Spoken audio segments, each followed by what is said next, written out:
Hello student.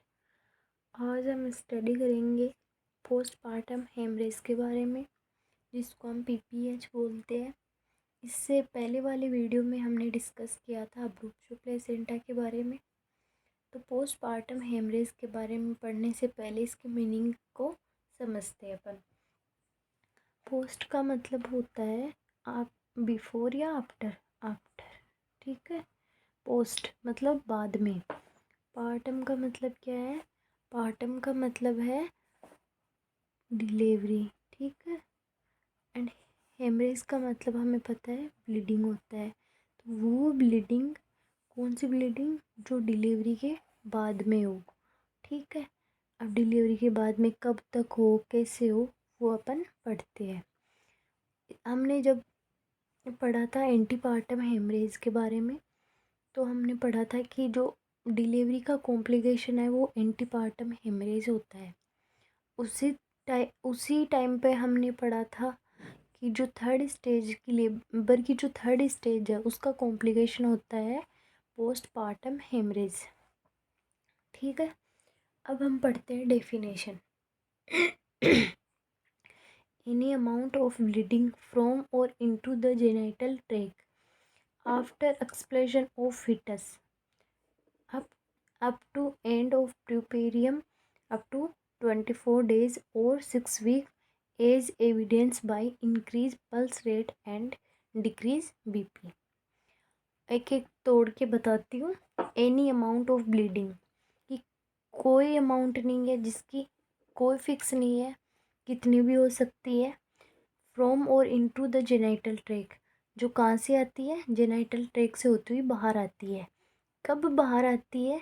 तो delivery के बाद में। तो एक्सप्लेशन और फिटस कब तक आती है? कि ये तो है नहीं कि डिलीवरी हो गई और ब्लीडिंग ब्लीडिंग हो रही है, उसकी भी कोई एक लिमिट है। तो जब तक प्यूपीरियम चलता है, इसके अगला वाला टॉपिक हम पढ़ेंगे प्यूपीरियम।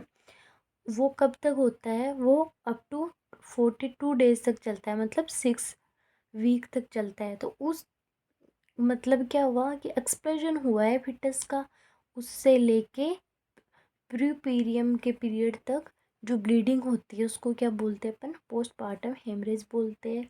और इसमें एविडेंस क्या देखने को मिलता है कि ये पोस्टपार्टम हेमरेज है। तो हम देखते हैं कि जो पल्स रेट है वो क्या हो जाती है, इसमें इंक्रीज हो जाती है। एंड जो बीपी है वो क्या है? डिक्रीज हो जाती है। तो हम एविडेंस भी देखते हैं। अब बात आती है कि पोस्टपार्टम हेमरेज है, इसमें एक आ गया अपने कि इतनी ब्लीडिंग हुई है, और एक आ गया कि बीपी इसकी इंक्रीज डिक्रीज हो रही है एंड पल्स रेट इसकी डिक्रीज हो रही है। तो आप किसको मतलब प्रायोरिटी देंगे?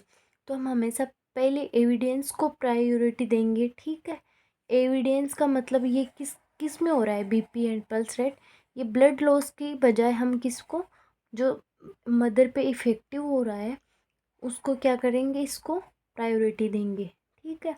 यदि डेफिनेशन पे क्वेश्चन आ जाए कि ये पोस्टपार्टम हेमरेज क्या है, तो उसमें आ जाए कि जिसमें पल्स रेट इंक्रीज हो रही है एंड बीपी डिक्रीज हो रही है, और जो ब्लड लॉस है, ये ए ऑप्शन आ जाए, ये बी आ जाए कि मोर देन 500 ml क्या हो रही है? ब्लीडिंग हो रही है। तो हमेशा पहले प्रायोरिटी बीपी एंड पल्स को देनी है, ठीक है। तो ये थी definition. Effect of mother is more significant as compare of, अच्छा दिख नहीं रहा है।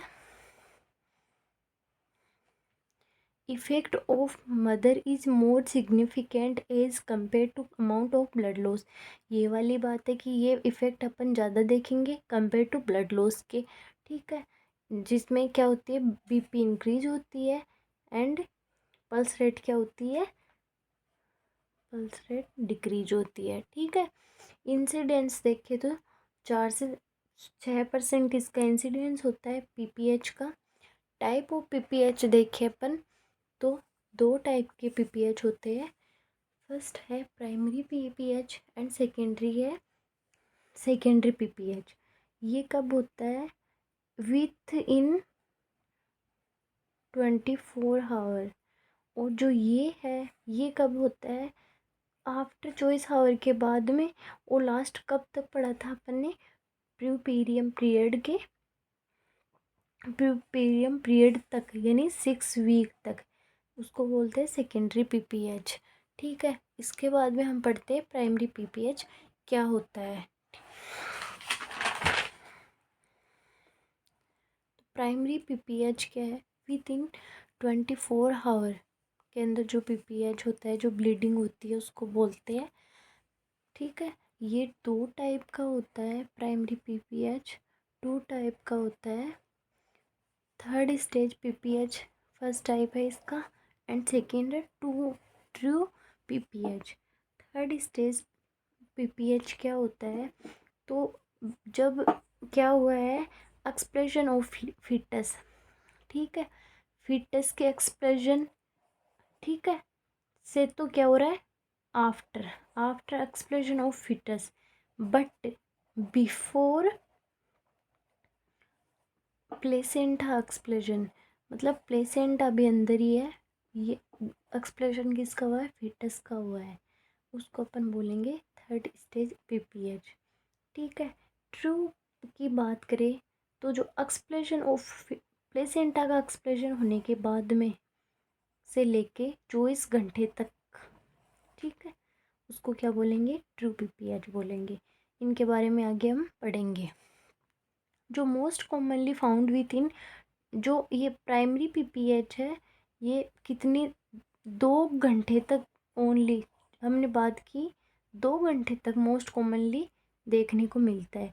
बट जो सेकेंडरी पीपीएच है वो सबसे मोस्ट कॉमन कब देखने को मिलता है? सेकेंड वीक में, मतलब 8 से 40 डे मोस्ट कॉमन देखने को मिलता है।